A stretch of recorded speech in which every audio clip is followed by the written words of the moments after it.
This tutorial will demonstrate how to fulfill completed auctions. From the dashboard, click View Unfulfilled Auctions. Once the page loads, you'll see a list of auctions ready to fulfill. In this example, I'll click on the auction titled Test. When the page loads, you'll see a banner at the top indicating the auction is complete.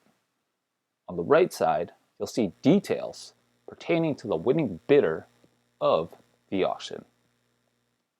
The store's currency in this case is in euros, while the currency used by the winning bidder to place their bid was in Canadian dollars. This is important to note because when you send your invoice, you want to send your invoice with the same currency used to place the winning bid.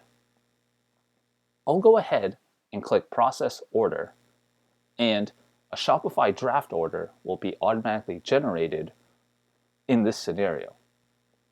Once it's generated, you'll see all of the relevant details pertaining to this auction. When you click Send Invoice, you can fill in all the fields related to the winning bidder of this auction. In this example, I won't go ahead and fill in all of the details, but I will make note, under payment currency, the currency should be changed to Canadian dollars because the currency used by the winning bidder was Canadian dollars. Once everything's in place, click Review Invoice, and you'll be ready to send your invoice to the winning bidder. And that's how you fulfill completed auctions.